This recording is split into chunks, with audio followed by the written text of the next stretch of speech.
We trust the impeachment court to hear the case with fairness and impartiality, and we ask the public to allow the process to unfold. At the appropriate time, the evidence will speak for itself. So, thank you to the members of the media. Thank you for your time this morning. I think we're ready to take your questions now. Good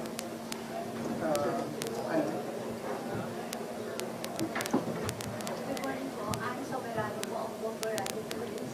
Sir, just a reaction lang sa prosecution sa naging pahayag po ni President Marcos na mas mainam kung personal na haharap si Vice President Sara Duterte sa impeachment court. Sabi kasi ng Pangulo nung interview sa Canada, sabi niya, kung siya ang nasa sitwasyon, mas pipiliin niyang humarap at sumagot sa mga paratang kahit tutol ang mga abogado. Reaction po ng prosecutor. Thank you. Yeah, thank you. No. Of course, naririnig ho natin yung opinion at sentimento ng mga kababayan natin na ito ho yung sinasabi nila. Considering ho the seriousness of the allegations in these impeachment proceedings, nararapat lang ho na harapin ho ito ng personal ng Vice Presidente. But having said that, we will still respect the rules of impeachment and the order issued by the impeachment court, wherein the Vice President was given an option to appear either in person or through counsel. So at the end of the day,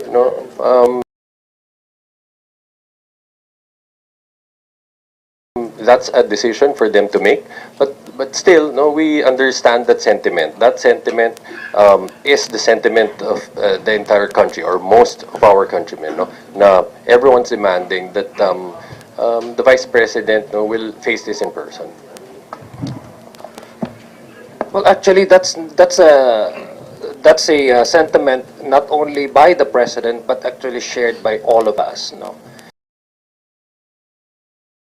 Kasi it will also speak about the character of the respondent.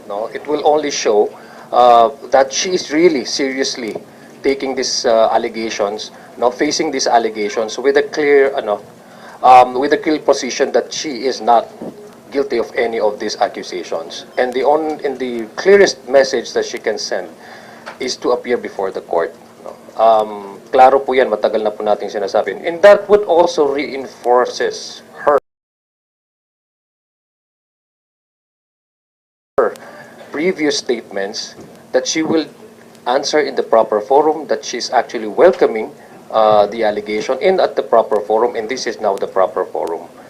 Kung tatandaan po natin, siya mismo po ang dinescribe niya sa itong proseso na to. Pag dumating ho at humantong sa impeachment court or sa Senado, ay ang sabi niya, ready na po sila for bloodbath. So I guess that would also reinforces again her earlier position that she's ready. And the only, for me, and to all many ordinary a clear message that would send to the public and to the Senate impeachment court is the presence of the respondent, the Vice President Sara Duterte. But again, reiterating also the position of Attorney Jay, that is entirely within the discretion of the options that she can actually discuss with her defense panel. Okay.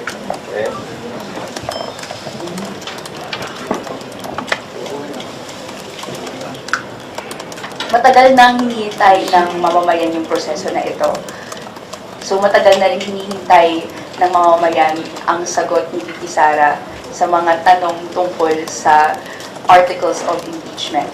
So we are expecting VP Sara to provide her defense, and it is the preference of this representation na makita personally yung defense na iyon. Of course, again, we are respecting their preferences and the options provided by the court. Pero sa bahagi ng mamamayan na naghihintay, they deserve an answer from the VP President herself. Sensya na kayo, Sharing is loving. Just so that there's no confusion about this matter. Again, while we respect that the decision ultimately belongs to her, but we fully understand where that sentiment is coming from, because It would show respect for the Constitution, respect to the impeachment court, and ultimately respect to the Filipino people who are demanding answers, demanding clarity, considering the Sir, follow-up. Sir, follow-up. Sa inyong pananaw, may epekto po ba ang ganitong pahayag ng Pangulo sa integridad o independence ng impeachment proceedings? Well, I think the president is very clear on that on respecting the mandate and the separation of each of the three branches of government. He was actually making this statement as a means of of being a Filipino, not so much on being the president.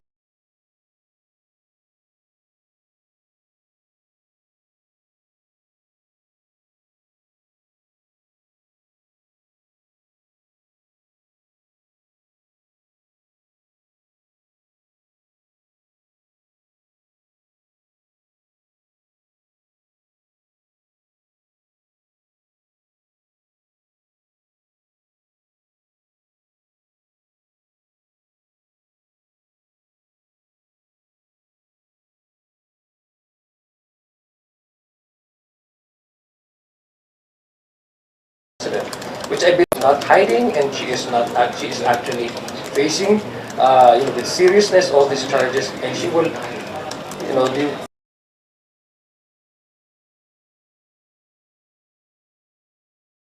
ultimately prove her innocence before not just the impeachment court but before the Filipino people. So yun po yung panawagan, hindi lang po ang presidente. Ang presidente po ay pagsabi niya ay bilang isang Pilipino at naniniwala po sa proseso at sa integridad ng institution. Kasama na rin po ito ang impeachment trial na ito.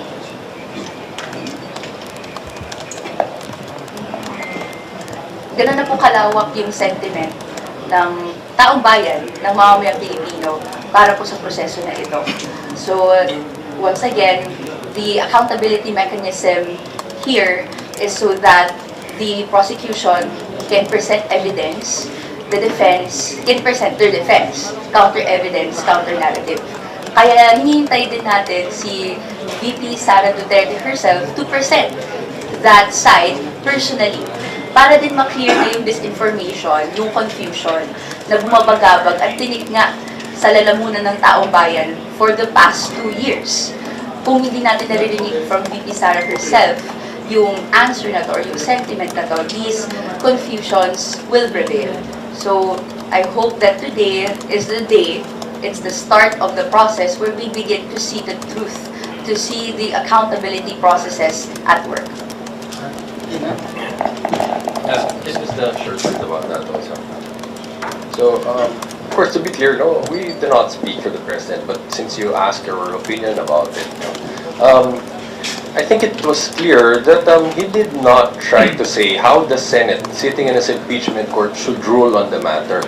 The only thing that the president did was echo the sentiment of the entire country. Again, which is that the people deserve answers, the people deserve clarity on this matter, the people deserve accountability. That's it. Sirs, the Vice President has already said that she will not appear before the Senate impeachment court today. What can you say about that? And does her refusal to attend weaken her defense? You want to go first?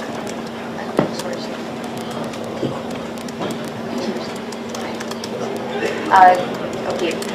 To comment on the open, shared sentiment from VP Sara Duterte, that would be unfortunate and a disappointment to the Filipino people who are expecting her today, her answers today, and for the process to continue with finality until the end.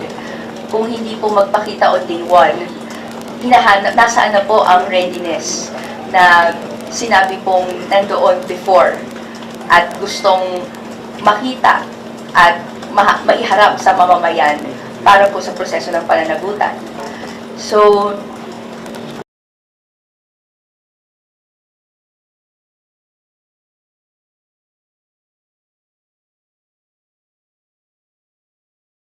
she can have her strategy, her legal team can have that strategy, but at the end of the day, this impeachment process is both a legal and political process that we want the people to participate in. And makita na officials na nakasalang ay fully participative din.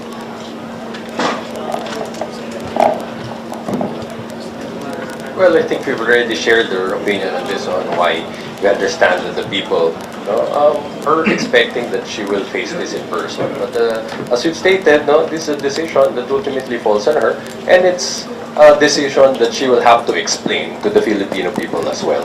But for the prosecution, insofar as we are concerned, her singular focus here will not change, regardless of her appearance. We will make sure that we will be able to establish solid evidence to back the serious allegations against her, regardless of she will be there or not. On this case, the Vice President is consistent from the very starts. Not attending or skipping the process. From the budget hearing up to the confirmation hearings, up to the point where she said na ready na sila, ready na siya, nasagutin ng mga allegation. I think the Vice President is consistent on this. Not attending, and hindi siya tugma doon sa mga nasasabi niya. Again, ito ay option naman para sa kanya, pero ito will send a clear message to the Filipino people na matagal na nilang gustong makita ang Vice President taking this head on, putting seriousness into the allegation by she herself being part of the, at least, at the very least, the first stage of the entire process of the impeachment trial. So, yung hindi po niya pagpunta, that's a personal decision, but the people will have a different observation altogether. Como you said, her absence is sending a message to the Filipino people. What message is that? That she is not, she does not, from the very start, when she does not feel the process, she would simply brush it off and evade and not attend. To me, personally, this is actually signals the kind of respect that she has for the process. Can I follow up? Addition lang po doon sa follow-up question. To me, that signals evasion that has haunted her term from 2022 up until now. She evaded answering nasan na yung confidential and intelligence funds. She evaded providing the required documentation. And now, noong lumaki na ang yung issue, hanggat nandito na sa impeachment court, may evasion pa rin. I hope that there will be chance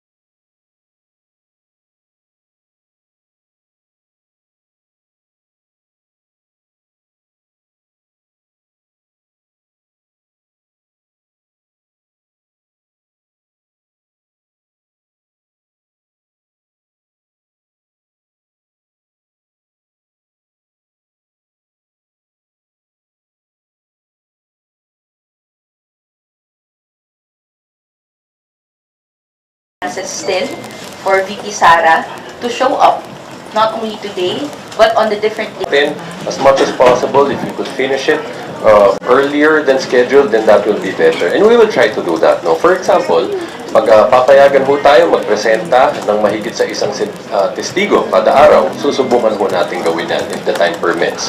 No? For example, meron din ho mga testigo na tinatawag na authenticating witnesses ng magiging purpose nila is to authenticate some documents, video footage. No? We will try to ask the other party to just stipulate on these matters, no, so that we could abbreviate the proceedings. After all, marami ho sa mga exhibits natin ay common naman. So, up to the extent possible, we will try to do that.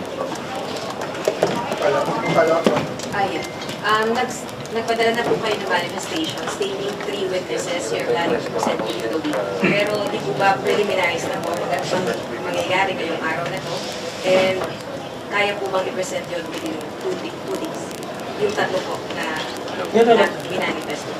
Yes, that's correct. I think in his interview yesterday, the Senate President, Sherwin Gatchalian, stated that today we will not be given an opportunity to present our first witness. No, of course, we'll abide by that. So, as to whether or not we'll be able to present all 3, again, it will depend on the time that will be given to us this week. No? So, the hearing for this week will be held until Wednesday. So, kung bibigyan mo tayo ng pagkakataon na pipresenta ko natin silang tatlo. Yung dapat?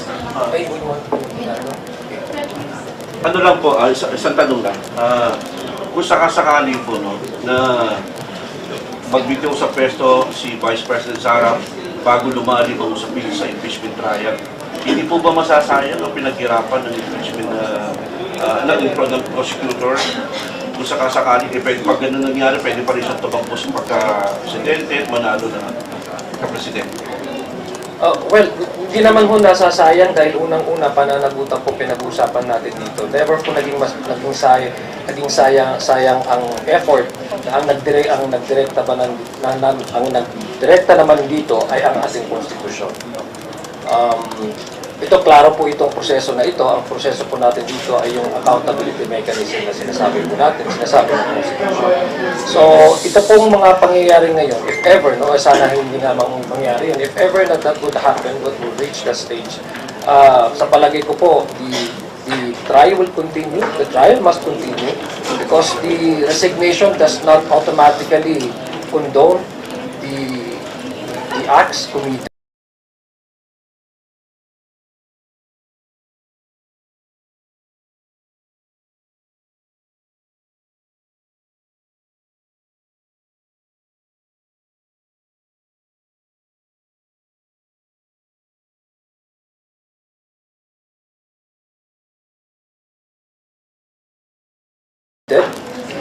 Na-impeach na po siya, no? As far as the House of Representatives is concerned, na-impeach na po siya. So the procedural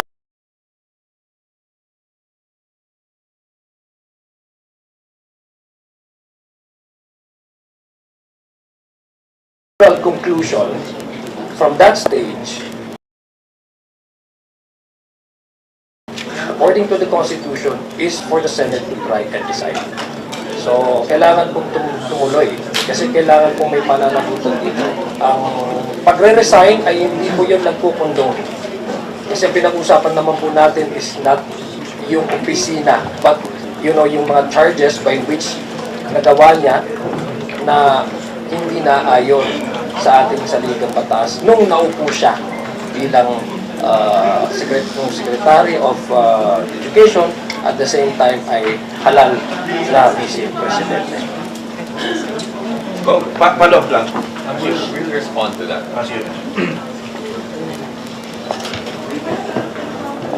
I would second what Kong Zia said. Wala pong sayang sa proseso ng pananagutan. If ever it comes to that, resignation only evades accountability. And it only answers the question of occupation of office. Pero hindi pa nito sinasagot yung 4 articles of impeachment, hindi nito sinasagot yung other constitutional ipinapataw na permanent or perpetual disqualification from office. So, the trial is promised to the Filipino people today. We will continue regardless kung ano pong maging development. But nonetheless, handa naman po ang House Prosecution Panel to present the articles of impeachment and proceed with this process of accountability. Resignation, just a follow-up. Resignation is an optional given to all public officers, either appointed or elected. Accountability should not be made as an optional issue. Just to add to that, no? Because the question assumes, no, dahil sinasabi, hindi ba masasayang, it presumes that if she resigns, then the impeachment proceedings will be terminated. No?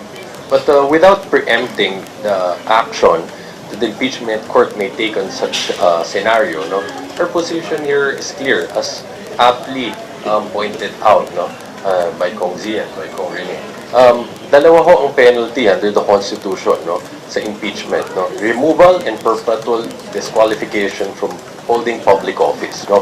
At clear ho ito, no, merong Supreme Court decision sa administrative concerning administrative cases kung saan ho, no, ang nangyari dito sa kalagitnaan ho nung administrative proceedings for the removal of an erring public official, she resigned. No? Ang sinabi ho ng Supreme Court sa kaso na yun, hindi pwedeng takasan ng pananagutan dahil lang, no, nakasuhan na ang public official, no, at yun ang gagawin niya, no, dahil nakasaad doon madami pang ibang kaparusahan na dapat matanggap, no, sa ganong klaseng pagkakamali. And in that case, the Supreme Court said that the resignation does not render the entire proceedings moot, no? Dahil again, meron pang other penalties. At tandaan natin, sa case na yon, the case just involved 4 million pesos. Again, here we're talking about billions of financial transactions, hundreds of millions of confidential funds, no? Yan ho, ganun ho kabigat ang issue dito. So, kung sa usapin ho na 4 million pesos, no, ang naging ruling ho ng Supreme Court dyan ay maliwanag, hindi makakatakas sa pananagutan ng public official sa pamamagitan ng pag-resign. So, malinaw ho position natin dyan, all the more for this case. Isa lang po kay Congressman Adjong. Noon sinasabi na malakas ang mga Duterte sa Mindanao, ngayon magsisimula ang impeachment. Sa palagay niyo po ba, hawak pa rin ng mga Duterte ang Mindanao? Bilang isang Mindanaoan, deserve din po nila malaman ang katotohanan. Ako po, taga Mindanao ako. Pero gusto ko rin pong malaman ang katotohanan. So I think it's not Mindanao alone, or Luzon, or Visayas. The whole country deserves to know the truth. Ito na rin yung paraan para may latag natin ang kaso at malaman ng ating taong bayan kung anong katotohanan. We cannot let Mindanaoan remain blindfolded from these accusations. The truth na meron talagang pananagutan ang Vice Presidente. Sir, kahit mga supporter ni VP, yun ba yung ibig niyo sabihin? Kahit mga supporter ni VP,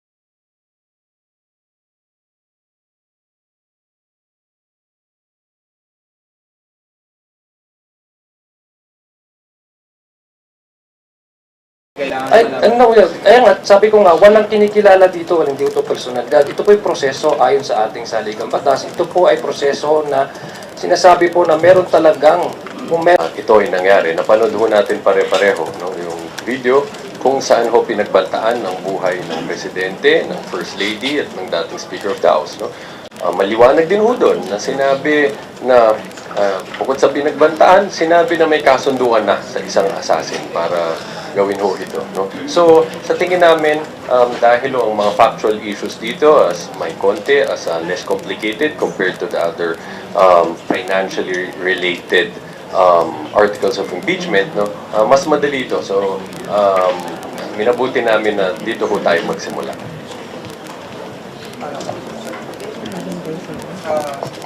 Pero pa si respond respond pa si Just very briefly,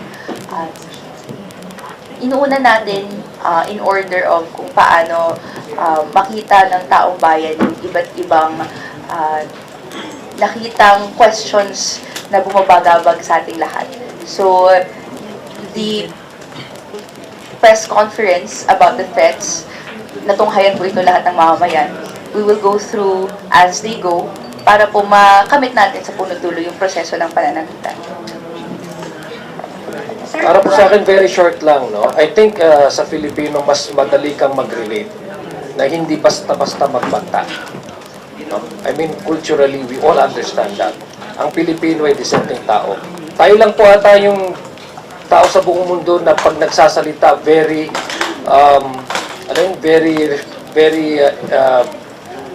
kumbaga very evident yung ating respect, no? May po at may ho tayo, no?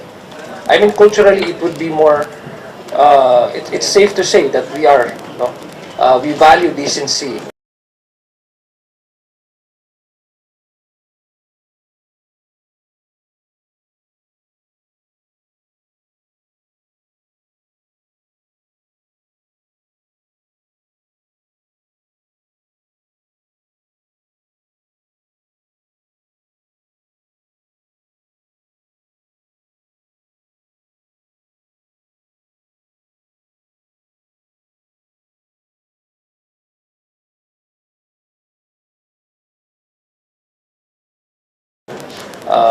Pwede, at ano yung in-expect natin sa mga halal na kandidat, mga halal na leader, at ano yung mga in-expect natin na hindi nila din sinasabi o ginagawa.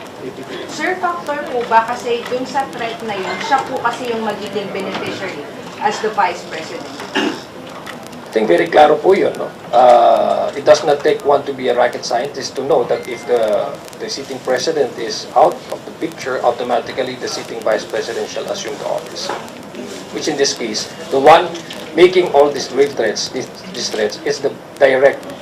She would stand to benefit if ever the president will be out of the picture. Follow up dun. Para po sa akin, kahit sino man yung kinontrata na assassinate or whoever, at sino man yung subject nito, ayaw natin ng ganun. Ayaw natin marinig sa isang public official na binabalak niya yun at may kinausap para mangyari yun. This is about going against the culture of impunity na nandito sa Pilipinas. At sa punot dulo nito, gusto natin na to make an example to the people that hindi po okay na mangontrata at sino man yung subject ng kontrata na yan. Hi, Sir Stab, Rafi Ay, from the Signature. Sa paglabas ng arrest warrant, Senator Rodolfo Marcoleta, how do you see the proceedings move forward? Kasi apparently parang nabuwasan na naman sa supporters ng Vice President Sara Duterte. That's, well, unang-una, tandaan po natin the case actually happened even before the impeachment, the official transmission of the articles of impeachment to the Senate from the House of Representatives. Mas nauna po ito, it predated actually this process, the entire process.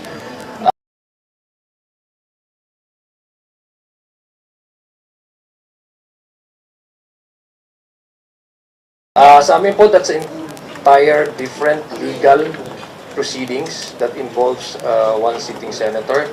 So kung wala ho akong makita na anything that would further delay the impeachment process because again, ang sinasabi po natin dito ay ang basihan ay yung directive, no, ng ating constitution na magpatuloy itong impeachment trial na ito. So again, these are two separate legal processes na hindi siya connected whatsoever. Yun po yung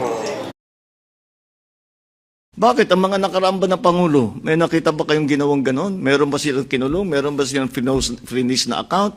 Meron ba silang mga investigasyon na ginawa? Wala. Sa akin lang. Tapos sasabihin, ako daw ang may kagagawan. Kung